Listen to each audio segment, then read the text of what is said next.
All right, everyone. Thanks for joining us and welcome to our webinar today. We're going to be talking about the right to roam, which goes beyond a piece of legislation, and it draws a lot of information from, and not only information but values from the culture, specifically the outdoor culture in certain European countries. And we're going to talk about how it is, how the right to roam takes place in Scotland and Norway. And also, we're going to be talking about what it means for climbers, for mountaineers, where it came from, the activism behind it, and all the limitations and opportunities that comes from it. All right, I'm trying to, oh, that's why I'm not getting, this is what I want. Okay, so here we are with the right to roam, access legislation, and outdoor culture in European countries. But before we actually start talking about it, I want to introduce us very quickly. So we are a Latin American organization dedicated to protect the access to mountaineering and climbing areas and to promote its conservation throughout Latin America. And my name is Kika Bradford, and I'm the executive director. And today I welcome Leif. Is that how you pronounce your name, Leif? Yeah, that's good. Yeah, thank you. Well, I apologize in advance. It's very different to sound for us Brazilians. So we're going to have Leif Magnussen, who is the president of the Environmental and Access Commission from the IFMGA, which is the International Federation for Mountain Guides Association, and Mark Diggins, who is a professional and certified guide from the IFMGA. And Leif comes from Norway, whereas Mark lives and comes from Scotland.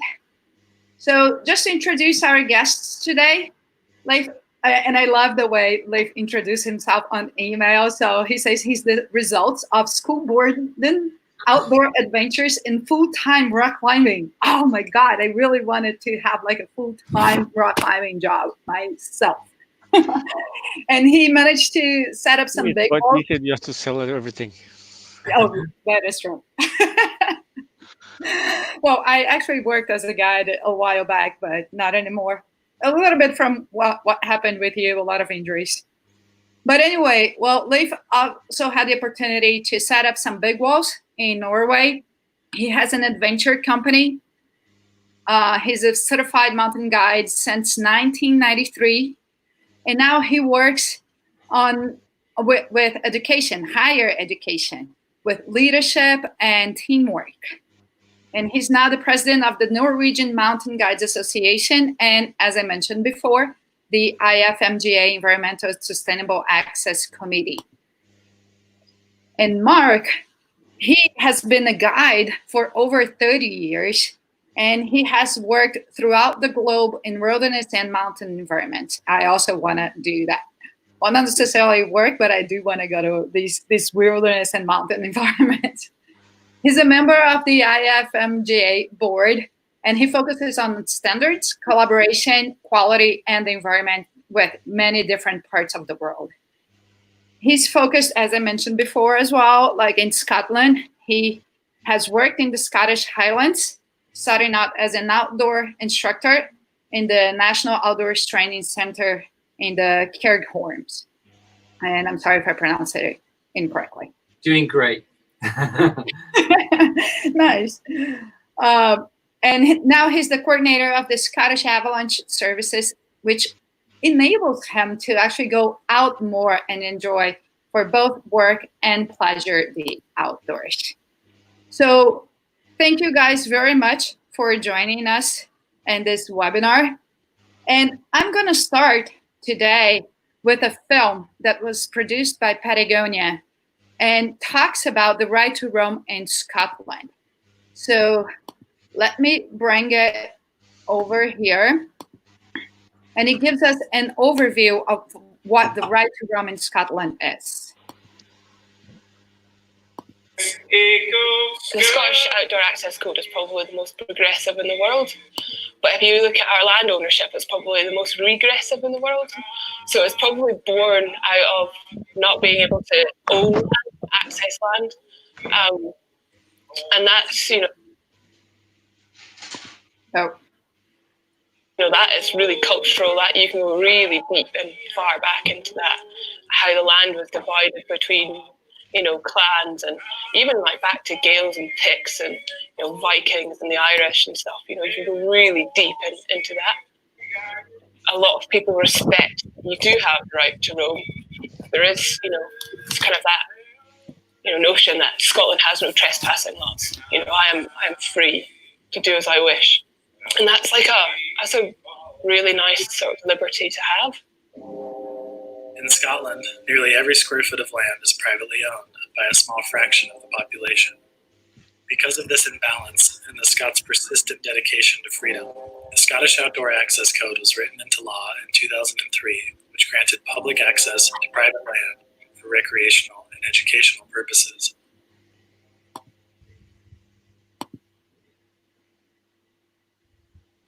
All right. Well, this is a very good overview from what I've read, right, Mark?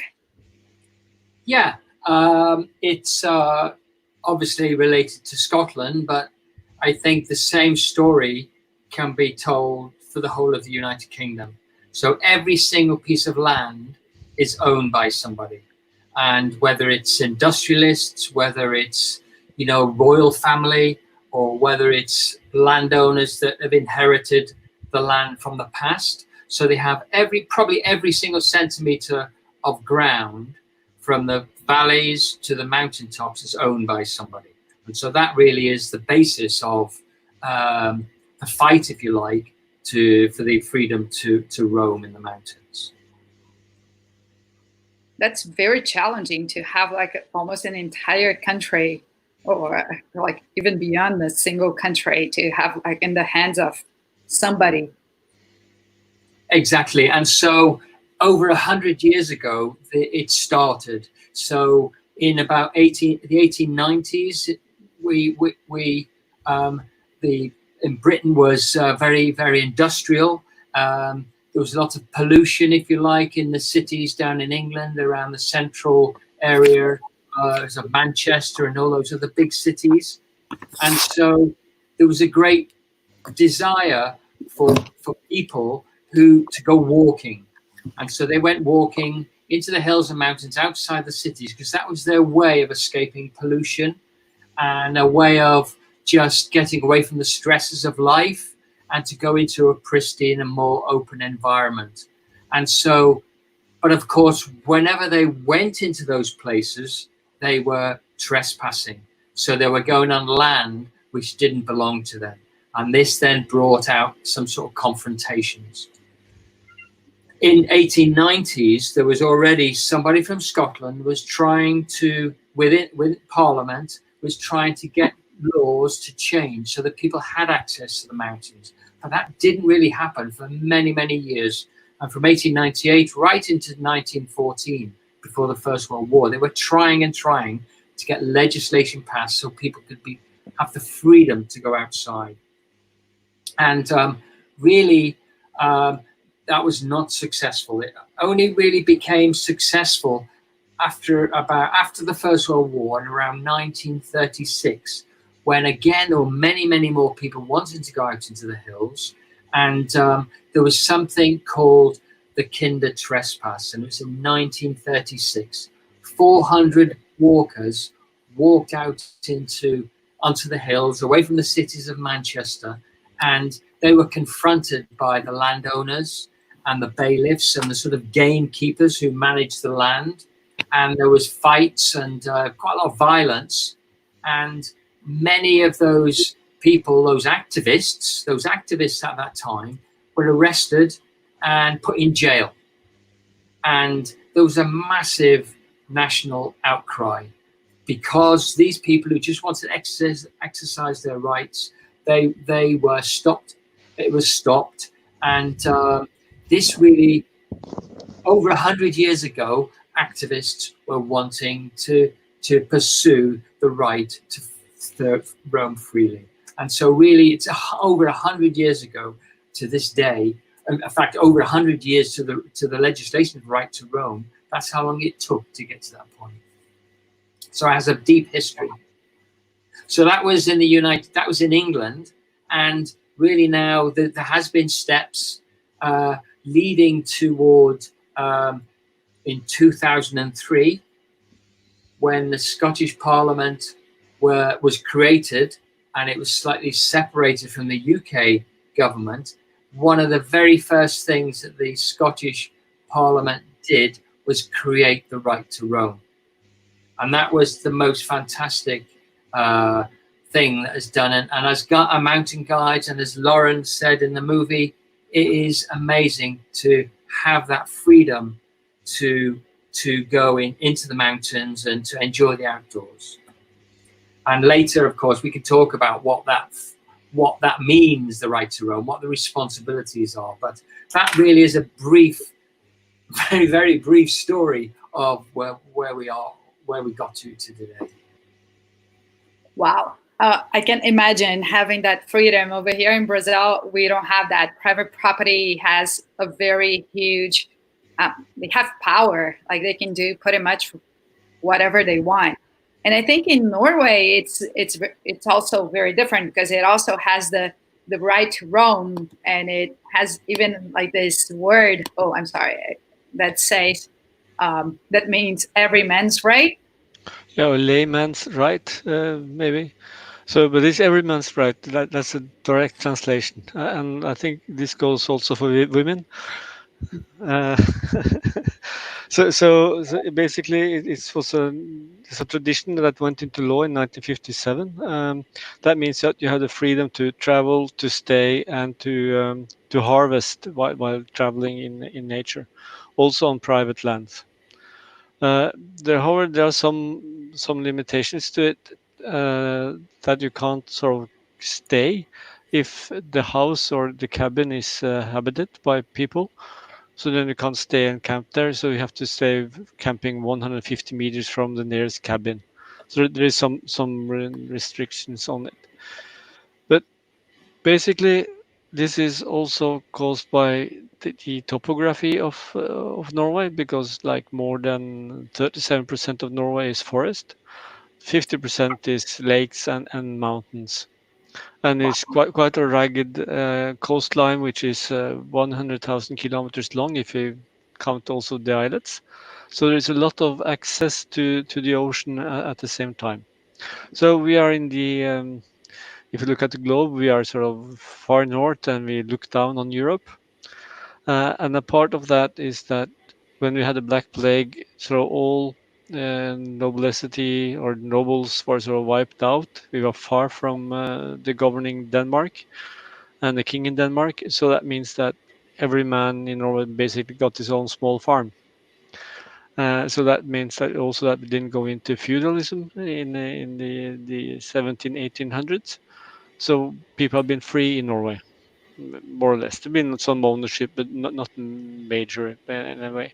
That means that people are used to use the land to survive, basically.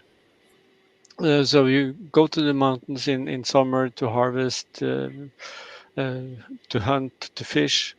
You go to the sea, you do some work there. And there's also the migrations during different seasons. That means that people need to travel. When you need to travel, then you need to have wood for a campfire. Then you need to eat what you find of berries and so on. And you also had to the possibility to fish and hunt while traveling. So there have been something that's developed from Norwegian topography and basically from the Black Plague in the 1350s.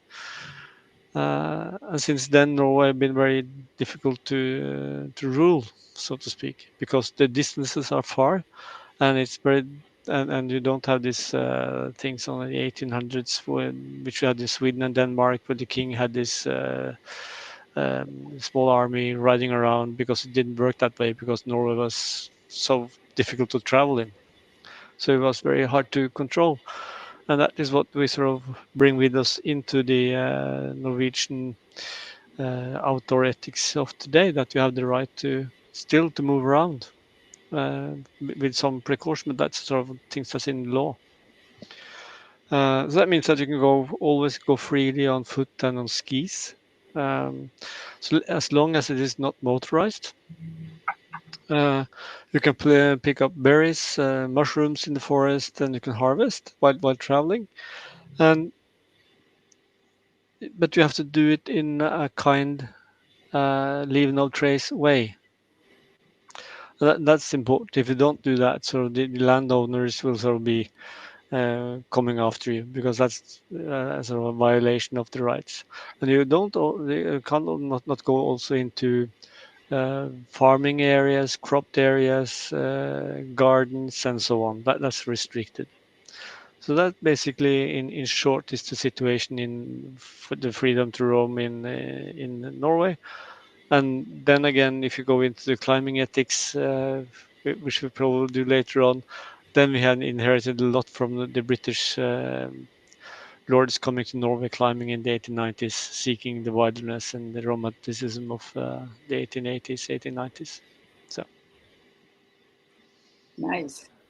Well, thanks for the historic perspective. It's very helpful to understand that this is a construction. It doesn't come from night to day. So there are a few pieces of legislation that are happening right now, and we have been lobbying in South America, in Chile, in Argentina, in Brazil, and it's been forever in the Congresses. Well, at least here in Brazil, like over 15, 20 years. But compared to what you both described, that's nothing.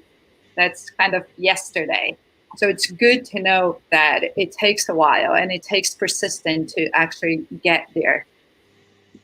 So one thing, Leif, that I'm very curious to hear is you mentioned, you gave this historic perspective and how much of Norway is wilderness and nature. And when I Googled Right to Roam Norway, I saw that the outdoor recreation is part of a national identity. And that's something very different that happens over here. So can you talk a little bit about it? How much is it, I guess, part of a national identity?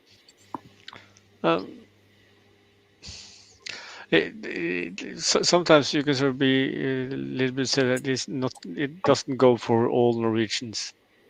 People are living in cities. People are being urban, and sort of they hate the snow, they hate the cold, they hate winter, they hate this and they hate that, because it's not part of their identity. But I think most Norwegian people, they like 50% go on a canoeing trip or a skiing trip or being outside once a year, for the half the population or even more. There's also a tradition for going to what we call to go to hytta. That means that you go to a cabin somewhere. So I think more than almost half of the Norwegian population have access to the private cabin, which is not located where you're living, but somewhere almost a little bit remote in the mountains and so on. That puts another different pressure on the freedom to roam, because this kind of development of the mountain areas means that there's less and less areas which is not sort of affected by people. That's sort of where nature conservatism comes in, because this tradition, it also brings with it the use and abuse of nature at the same time, because people like to have more and more luxury at these cabins. It's not like small, simple cabins anymore. They're tending to grow like houses. And they're becoming more and more like clusters. So they're being like villages up in the mountains. And that's sort of prosperous for the regions that sort of have these huge cabin communities, because that sort of provides work. You have to build these huts and so on and so on. So basically, but all Norwegians, they have this what we call uteskole, or outer education. That means that kids go out once a week or something for 2 hours or so to do their teaching outside. And it's also put into the national curricula for the schools that you have to go outside and do one camping trip during the 9-year mandatory education. That goes for everybody. And then it's like basic survival skills that you bring on: how to dress, how to put on a campsite, how to put up a fire, how to make some food in the wilderness, harvest some berries, and so on. So it's into the school curricula, which is mandatory for all. And that also means that the National Tourist Association of Norway, which is called the DNT, they have marked like they have 500 or 600 cabins, which is open to everybody who is a member. So people can roam there and follow their pathways, go into these cabins. So that makes it accessible for everybody. And they have like 300,000 members, which is 7-8% of the Norwegian population is a member there. So it's a quite huge organization, and that goes in with the tradition. That also means it builds on history and it builds on rights. And then you can also see that there's a lot of outdoor life going on. If you look at what's going in sea kayaking or river kayaking, that's a part of it. And you have skiing, of course, and sailing. So there's a lot of activities going around doing the outdoors in Norway. So it's a part of living here. Wow. It's impressive. I wish I had a camping trip when I was in school, like a mandatory one. Well, I've been exploring, well, we have been exploring this part of culture because I think that has a lot to do with the piece of legislation that you guys have right now. And when you were talking about it, I came to my mind this basic value that we relate a lot to climbing, which is freedom and autonomy and everything. And in Scotland, Mark was mentioning how much you value freedom, and in the Patagonia movie, they have emphasized freedom all the time, and it probably led and motivated the rise of the Outdoor Recreation Act, right? In the UK? Yes. Yes, which was 2000, I think. Is that the one? Countryside Recreation Act. Yeah, that was England. And that was 2000, in the year 2000. But in Scotland, they felt that they wanted to have a better deal, if you like. Mm-hmm. And so in England, it's slightly more constrictive, although it was changed in 2000. It identified some areas of land that were free, like mountains, moorland, which is the areas lower than the mountains, for the right to roam. But elsewhere, which encompasses people going for walks just beyond the cities in sort of semi-urban environments, going canoeing and so on, and footpaths that are really people can access quite easily, there are still sort of restrictions. You have to follow footpaths. There are, in order to identify where you can go, you have to look at an official designated map. So it's an official map that people can look at. You can have a reference and you say, okay, I can go there. So in order to exercise those rights south of the border in England, that's what you have to do. In Scotland, it's quite different. It's actually not too dissimilar now to what in Norway, and it applies to all activities, from walking the dog to canoeing to rafting to going in the sea. It's all completely free now, but with that freedom comes responsibility. And that is really one of the key aspects of it. And there are, in terms of, and I'll just glance here at what there are key principles. And one is that you have to respect other people, the interests of other people.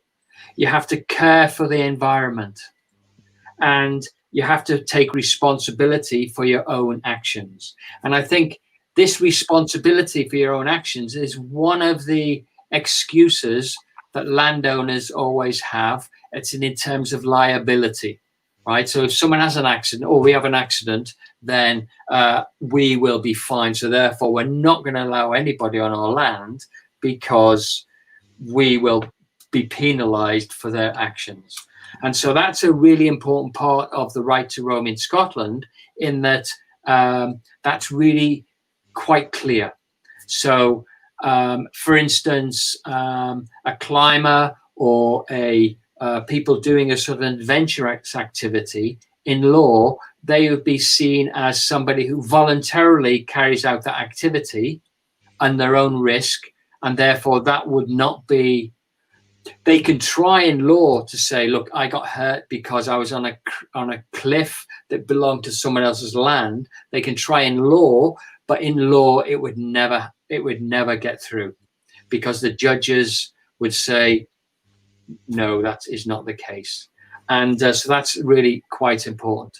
But again, like Leif, and in Norway rather, it's in terms of where you go, it's not on crops or gardens or camping near people's houses, that type of thing. It's about respecting people that live in those places. But we can have a freedom and a right to roam and a right to do things commercially as guides, or taking somebody to go on a nature trip, or to go and pick mushrooms, or that type of thing. Although the mushroom thing is slightly, you can't take away produce from a land to make a profit.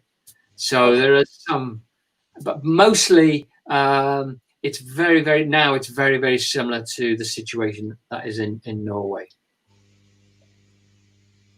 So this liability issue you were talking about, I think it's one of the biggest limitations here in South America, because we are based on the Roman doctrine, a piece of legislation. And this type of doctrine usually doesn't allow us as users, as climbers, as mountaineers, to fully accept the risks. We always share that liability with whoever owns or manages the land. And it's super limiting as far as right to risk, and as far as us practicing and going everywhere. How does it apply over there in Norway? Oh, sorry, Mark, do you want to talk about I want to come back on that, because that's really quite important. So in the right to roam here, it's the responsibility is shared. So when it passed into law for the right to roam, so I have a responsibility. I have my responsibility when I go to places, but the landowner, the occupier, also now in law has a responsibility to make things safe for me going into their land. So on roads, if they go by through farms, they have to have gates and signs, all that sort of stuff to limit the risk and hazard. But then there's a key key Latin phrase which is used in law, which relates to what you're saying in the hazard, and it is something called volenti non fit injuria, which means that to a willing person, it's a common law doctrine which states that if someone willingly places them in a position where harm might result, they are not able to bring a claim. So if I go climbing, I know I'm engaging in that, or I do really extreme kayaking, so I cannot bring a claim in law in that situation. And I think that's really quite important. That's very interesting. That's common law, which is very different from Roman-based law. Now it's civil law. Yeah. Yeah. Okay. Well, yeah. How does it apply to Norway, Leif? Well, it's more or less the same thing, because it goes, since the landowners is not so powerful as a group, because they're diverse and there is a lot of land and a lot of landowners. There's really been no cases where people are hurting themselves, and they charge the farmer for owning this bad piece of rock which was falling down. It's not something like that, but it goes with the obligations, because in Norway, or where I'm at the moment in Romsdal in Norway, there is a big wall called the Troll Wall. The Troll Wall is the highest overhanging cliff in Northern Europe, which is basically 1 kilometer overhanging cliff. So it's a nice place to go parachuting. And done sort of before they had these wingsuits, they sort of had the record free fall with like no wingsuit. They're just falling down for like 30 seconds and so on. And there was a lot of accidents with the parachutist. And it was quite risky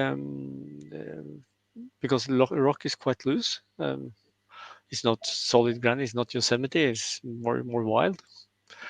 So there is quite riskful rescue operations of these parachutists. So then they sort of banned this area for parachuting. Now they jump off all the other mountains in the area, but in the Troll is still forbidden. And the reason that climbing is not forbidden in that big wall is that climbers help themselves. It's climbers that rescue climbers in that kind of situations. So climbers can still go climbing there, except for half of it have been falling down, so it's quite a loose part in the middle. But climbers can still go because they rescue themselves. So if you go into this, and the climbers as a group, they address the risk, the rescue by being a part of the rescue teams, and there's climbers that saves climbers.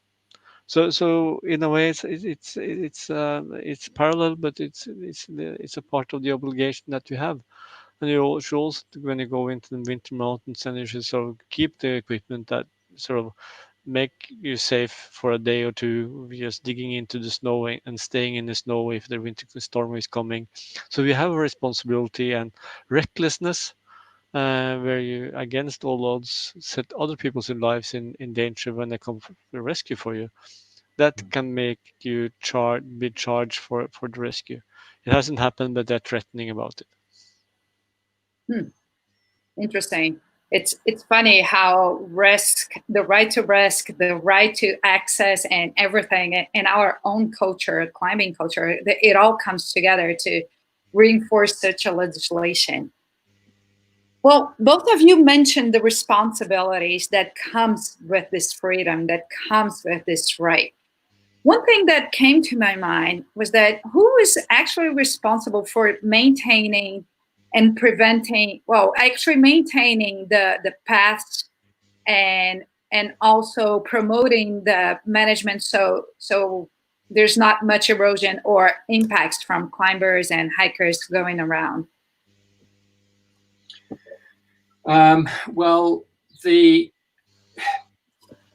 at lower levels, in the responsibility is the occupier or the landowner, but there is support.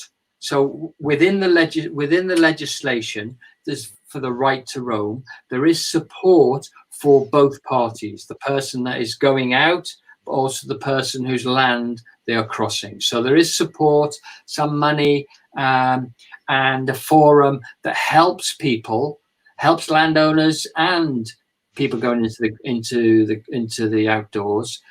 There is a body that supports them both, and both parties, both financially and with practical help and advice. So that has been set up as part of this legislation. But you're right. If you think of mountain biking and so on, going into an environment, if a mountain biker went into a place and started to build trails, there is, to a certain extent, within the legislation, those two parties have to get together to talk. And there's local forums, these local groups, which are everywhere, and every single activity is part of this National Access Forum. So they have a voice. So they are, if you like, local communities, clubs, all play a part in this opportunity to the right to roam. There's also a government agency which is set up called the Scottish National Heritage, and it's their job is to maintain the right to roam, both parties as well. So it's not just saying, okay, it's law, off you go into the mountains.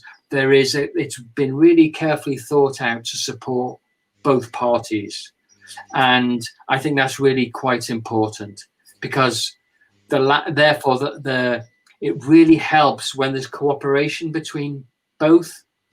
You know, if suddenly people are allowed to go through land and the gates fall down, or they climb over fences, that's damage, and that obviously is a problem for the person that owns the farm or the land. So there is support and there's cooperation between both parties. And so that's part of the right to roam. Interesting. How about in Norway, Leif? Who is responsible for maintaining the paths and the right to roam, pretty much? Basically, it's down to everybody. But then everybody is a lot of different bodies. So some part is done by the local municipality. They sort of have this interest of making people go outside because it's good for their health. So they prepare tracks and do some facilitation. And then there's also national parks and sort of national sort of governors sort of runs or motive to keep a lookout of how things are developing and so on. So they have a sort of responsibility. And if there is a new mountain bike trail somewhere, that will be done on volunteer basis, what we call dugnad, which is a Norwegian expression when people just coming together, building a house, putting up a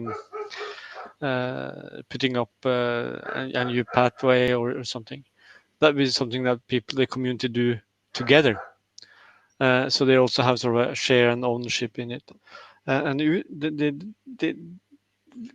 problem with this is that the areas which is not sort of put in place with the pathways and so on, it becomes more and more limited.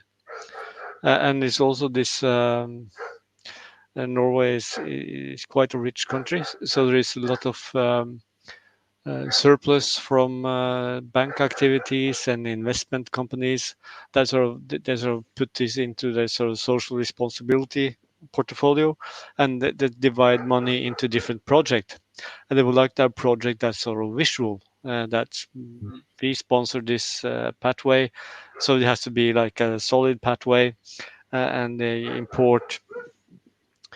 So they sort of they import rocks to make what they call a Sherpa path, which means that you have like these prepared pathways into the areas over marshlands and so on.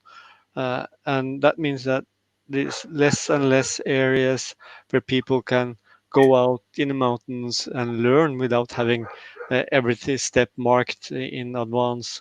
So there is less freedom to experience wild, unspoiled nature, because all these activities and all these community things going. So the areas which is not sort of made for climbing with bolts and so on, it's becoming less and less.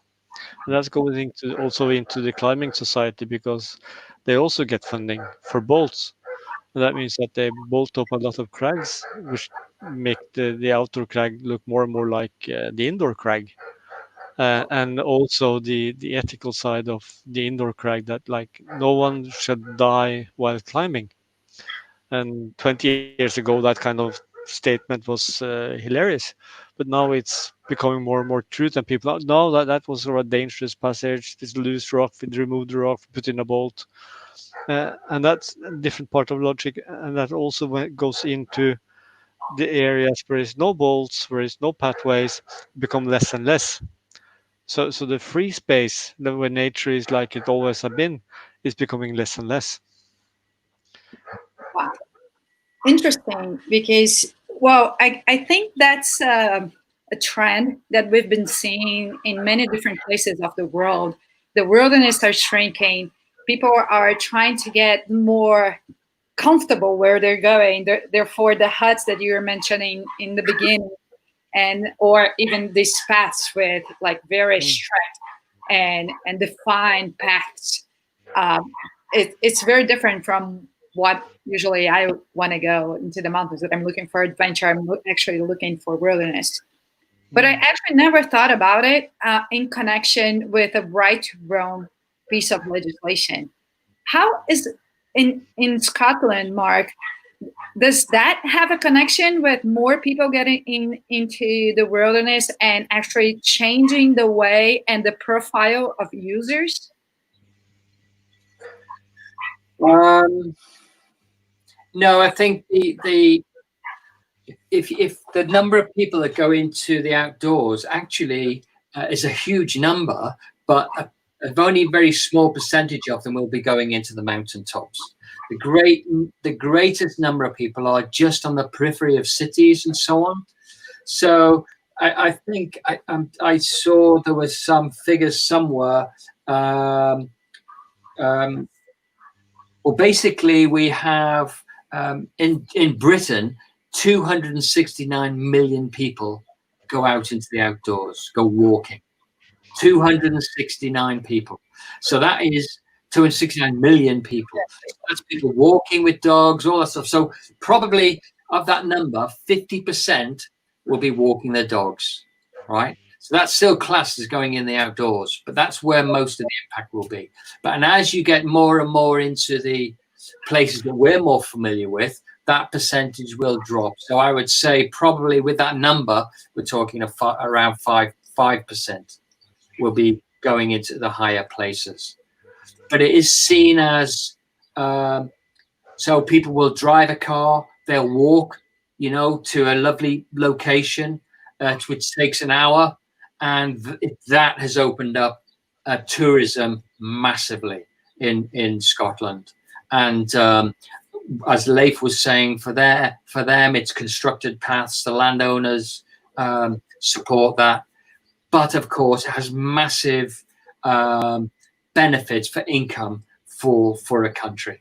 And so it's not a one-way road in that you open the land and the landowners are going to suffer. There is really good advantages in everybody being part of the right to roam, if you like, because there are real benefits, certainly to economy and tourism and the beginning of adventure, actually. So did I sort of answer your question with that? Yes, actually. Yes, indeed you did. Thank you. Well, let me just kind of compile everything. And basically, I want to go to either Scotland or Norway. And I'm a climber. So, and as I mentioned, I love adventure. So I want to go into the mountains. And I probably want to go to do that big wall that Leif was describing. Or I would look at it first. I think it's a very eclectic wall, isn't it? Is it really? Oh, it's grown with taste. It's a unique taste. Yeah. Well, But basically, there's a lot of nice big walls in the same area, which is nice and almost also sunny at the moment. So at the moment, if you go to like 10 kilometers from here, there's a mountain called Mongjura, and that sort of is 900 meters high, south facing. Go up on the top, then you walk for half an hour, and then you take a sort of a gully down with snow all the way back to the road. So we're down in an hour. Oh, that would be perfect, huh? Yeah, it's good for my knees. Well, but what I was thinking is that I basically can go everywhere with certain responsibilities and following a few limitations as far as crops and as far as distance from houses or permanent buildings where people are actually staying and they own land. But I can pretty much roam around, right? Yep. Yes. But there are a few responsibilities. And over here, Luis Avelar he has a question actually regarding conservation, and I think that comes with the limitations that we talked about, and also the responsibility. He's saying that previous education is a paramount for especially access, right? And he also asks, and I'm taking advantage of your guys' background as mountain guides, is like, how do you teach that? Do you have any specific modules on access and conservation and good practice on your courses and for instructors? Yes, I can answer that first. There is a code. There's an access code, and everybody going into the outdoors is aware of that code and aware of that responsibility. And also in mountain guides training, there most certainly is modules regarding the environment, caring for the environment, and that's part of the education programs for mountain guides for sure, because we have to be responsible for the place that we go into. We can't just blindly go into a place to be selfishly pursuing our own activities. We have to be really careful of our single impact is multiples when you think of everybody else, but also when we go into other places where other cultures, require certain types of behavior which you might not be familiar with. But most certainly, I would say, and I'm sure Leif will speak the same, it's ingrained in our education, the preservation of nature and the environment. And as I said earlier, that is also part of the right to roam. It's the respect of nature and environment. Yeah, support Mark here totally, because this educational part of, or the ethical part of doing mountaineering or climbing or outdoor life as such demands that you are aware of where you are when you have sort of stepped out of the car, out of the road, walking around on a path or climbing big wall somewhere. Then you have the responsibility to take care of that piece of land or that piece of rock, basically. So for us, this is ingrained in the mountain guides training, is ingrained in the ethical guidelines provided by the Alpine Club, by the Norwegian Tourist Association. They have this pick the garbage with you campaign on national TV at the moment. So thank you for taking the garbage litter home. That's a part of the educational program. Even if you have this in school, people are sort of putting litter down, even if less people are picking it up. We are planning to have some campaigns on that. But it's also ingrained in what you call ecosophical thinking, where you can say that we should take care of nature because that's our planet, right? Our spaceship Gaia thing. So we have to take care of the planet. We have to take care of the mountain, the land area. We have to use it in a proper and nice way.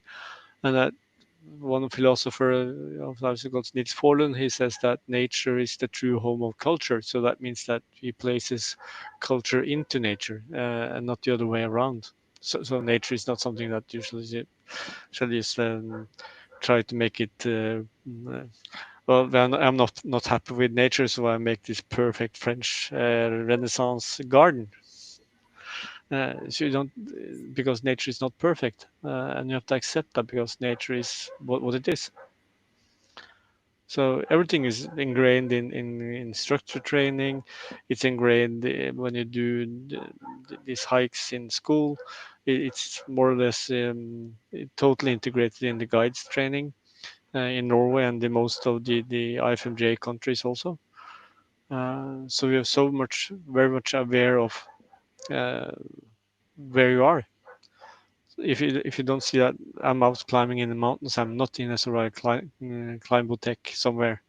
It's different, and you have to realize where you are. But it is a real challenge. This, sometimes as a mountain guide, there's a bit of a dilemma really, because we are using the mountains, we are traveling by aeroplanes, we are going, and actually we have a pretty big carbon footprint. By nature of who we are sort of nomadic, and we go places to carry out our activities. And I think the current situation now with climate, and it's very, very obvious, the effect of climate change, now it's having a real effect, really obvious effect. It really makes you think how we should behave as mountain guides, how we should behave when we're taking others into the hills. And I think local maybe become more a proper thing to do. And the current crisis with coronavirus actually is a bit of a wake-up call, and there is no one traveling anymore. But actually, I think it will affect our philosophies quite significantly into the future. I certainly hope so. Yeah. I have to be honest, I was more optimistic in the beginning of the pandemic. Right now, when we have been seeing countries opening up and the services going back and people are actually going back into their normal businesses, I'm skeptical about it. But that's actually a whole different conversation, right? Yeah, and I know it's human nature they just carry on as they were before, but actually things aren't happening. Airlines are going to go bust. You will not be able to travel as easily as before. And so those changes will be imposed upon us. We don't really have much of a say in that. And so I think we'll just have to alter how we do things. Well, time will tell, for sure. We're actually getting to the end of our webinar. I was just wondering if you guys have any advice based on your culture, based on the background that led to the right to roam legislation for Latin American countries where we don't have that type of legislation. I think one of the key things for us, because there was a period of activism, is that you need people in government and the politicians who also like being in the mountains, who experience the mountains, because they are able to carry out actions, they're able to push actions. And so I think that's key. So our right to roam really started because there were activists, and then there were politicians who really wanted to drive this forward because they themselves really like going into the mountains. And I think that's quite important. So we should elect climbers to Congress or the president. Invite them, give them an experience, or engage with people who already do it. Awesome. Yeah. Be nice to have someone with stamina in the presidency. Then I think the key thing is that the local municipalities and communities must see the value of freedom to roam, because then if you see that the right to roam, to go into that forest area or into that nice area or that kind of scenery, that's good for the people living in the community. It's good for the health, it's good for the physical health and mental health, and it also opens up a room for tourist development, which can be sustainable because it's owned and driven by the local community. It's not sort of a multinational concern coming and making a scene somewhere or a sky lift somewhere. It's something that comes out from the municipalities, because I think the municipalities is the key. So if the politicians in a small municipality see that, well, this area should be open to everybody, and then they can celebrate that we now have the right to go there, everybody, for climbing or swimming or whatever. Yeah. Perfect. Well, this is it for us. Thank you so much for being here. Thanks for everyone who is watching us. Next week, we're going to go to Argentina. and talk about partnerships between the public and protected areas to promote conservation of mountain areas, specifically in El Chaltén, in Patagonia, where Fitzroy and Cerro Torre are. So really cool. Paz Fiorito, who runs a local organization, will be joining us on Instagram. And on Thursday, we're going to talk about planning, management, and monitoring of climbing areas also in Argentina. So make sure you join us next week on Instagram and follow us over here on YouTube. Thank you so much, everyone, and I'll see you then.